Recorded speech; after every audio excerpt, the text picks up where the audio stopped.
With Notre Dame bringing home a championship in 2023, there was one player talked about more than anyone else. Pat Kavanagh is the poster boy for the Fighting Irish, boasting 221 points in his career and 77 in his senior season. The Tewaraton Award finalist is characterized by his toughness, and this was shown on championship weekend where Pat played through a torn hamstrings and was still able to put points on the board.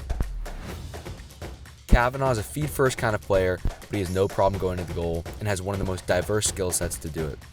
He's able to balance making smart decisions while also being creative on the field, always utilizing behind the backs to increase his angle. Him and his brother have been a deadly duo the past 2 years and are gearing up one more time in 2024, gunning for back-to-back championships. Today I'm going to analyze some of Pat Kavanagh's film and show what makes him great. I want you to pay attention to the 3 keys of his game: his creativity, passing, and dodging with contact. If you can take these portions of Kavanagh's game and implement it into your own, you'll become a great player.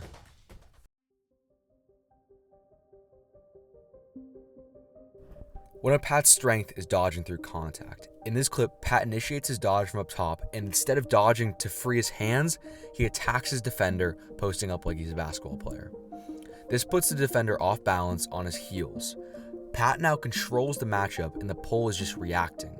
He rolls off his pole, using him as leverage so a buffer is created. With this space, Pat gets into a shooting position with nearly free hands. This leads the pole to overextend and try to make some contact on Pat's hands. Pat feels the defender move his stick over on the front side of his body and knows the rollback is open. With the pole's body completely flipped, Pat rolls back and immediately shoots, not even giving the pole a chance to check him. Shooting out of a roll is one of the most underrated skills in an offensive player. Here's Pat's OT game winner versus Maryland this season. While many of Kavanagh's highlights are flashy, this one's a little different. He does all the subtle things right, and it gives him free hands to go to the cage. The biggest thing to watch in this clip is how Pat uses his body language to fool his defender.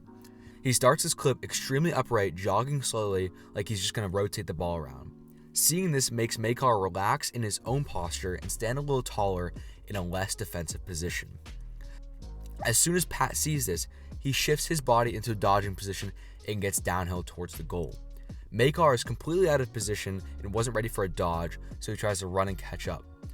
Along with dodging downhill, Pat flips his hands back like he's going to roll back, making Makar hesitate even further. Pat then gets free hands and releases a high-to-low bouncer on Rupel's opposite hit, sealing the game. In this clip at X against Duke, Pat drives up the field against his pole, putting him in a trail position. To compensate, the pole comes into a V-hold, trying to contain the top side. As soon as Pat feels this, he leans in and dictates where he wants to go. He pushes up against the pole's stick, causing him to overcompensate the top side. Once Pat feels this, he rolls back and forces his pole to have to move his stick up and over him. This small period of free hands during the transfer of the pole's stick is when Pat is able to get a shot off. Again, he utilizes his ability to shoot off the rollback. Kavanagh's second strength is his creativity. Let's look at a flashy clip from Kavanagh against Duke. To give context, the shot clock is about to wind down and Jake Taylor picks up a ground ball with a pole in his hands. He immediately chucks it behind the back to Pat on the crease. Pat catches it at his knees, fading from the goal. While Pat may have been able to get a normal shot off here, he increases his angle with a behind the back and surprises helm and cage. The most impressive thing is that he was able to change levels from high to low with a BTB, even furthering the deception of the shot.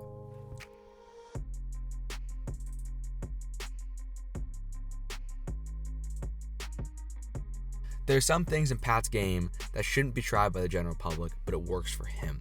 This dodge down the alley had everyone thinking he was going to go to a normal shot on the run, but instead he kept dodging closer to the goal and began to lose his angle a little bit. To counteract this, he throws an on-the-run behind the back to the bottom corner of the goal. What we can take away from this dodge, though, again, is his body language. When Pat gets free space from his man, he winds up like he's going to shoot from deep. This completely freezes the slide, allowing him to get closer to the cage, furthering the chance of scoring. Once he gets to the point of his release, he could have easily taken a normal overhand shot, but since he has the behind the back in his toolkit, he's able to increase his angle. Even more important than angle, it completely deceives the goalie. He's barely able to react to the ball because he wasn't expecting that release point.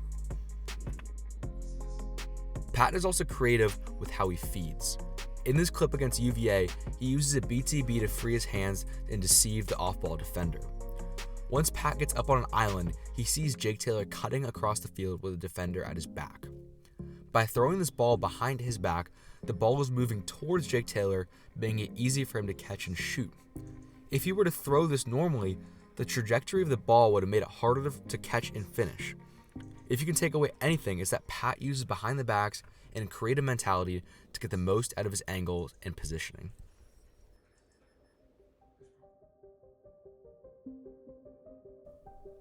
Aside from his creativity, Pat's strength is as a feeder, and he showcases that here. When other teams scout him, the number one thing is to stay on his hands behind and make it hard for him to feed at X.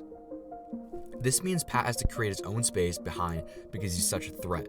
He starts by bully dodging his defender, sending him backwards. He further utilizes this space by cutting over the pick, slowing down his defender.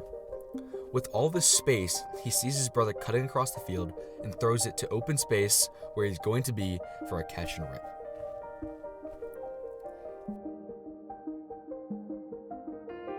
Again from X, we see Pat utilizing pick play to get his hands free to feed his weapons. He activates his dodge above the pick right as he sees his pole is level with the pick, forcing him to navigate it.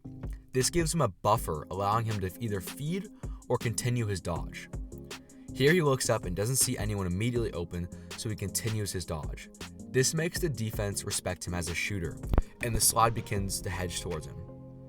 As soon as Pat sees the slide move off Jake Taylor, he elevates his body and switches from a dodge into a feeder and hits Taylor on the crease for the around the world finish.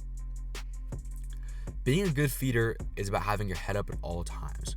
Most players know this, but many times players forget this ideology when they go for ground balls. They scoop them up and get tunnel vision. This clip is a good example of how Pat always has his head up, even through a ground ball. Pat picks up the ground ball, running away from the cage, and immediately pops up with his head up.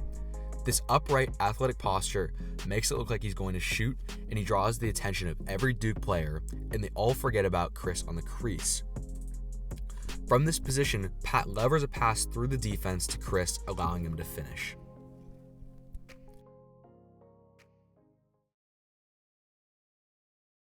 How can you improve your game? From Pat Kavanagh's game, there's a couple things that you should focus on and apply to your own. First, when you play, think about what is the best way to optimize my angle. A majority of Pat's magic shots are simply a way of increasing his angle.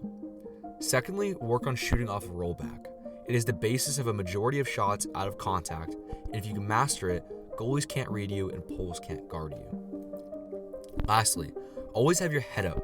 No matter what position you're in on the field, someone may be open. If you're just a goal scorer, you have an amazing opportunity to start adding some assists to your game because defenses do not expect it. A good example of this development is Eric Dobson's college career. But most important of all, when we look at Pat, it is a great example of a player with an amazing mentality. He chooses to ride hard every play and chooses to play through pain to help his team. Sitting at 5'10", 175, he's not the biggest, strongest, or probably fastest on his team. But what he does have is some of the best stick skills, a high IQ, and a fighter's mentality. These three things are purely based off of hard work that he puts in. You aren't born with a high lacrosse IQ, you have to work for it. So any young players out there should use this as an example to work on the things you can control and be the best at them. Every time we take the field, be the hardest working player out there. That's what makes the best stand out from everyone else. If you want to keep improving at lacrosse, continue to watch film and film breakdowns like this. Thank you so much for watching. Please like and subscribe.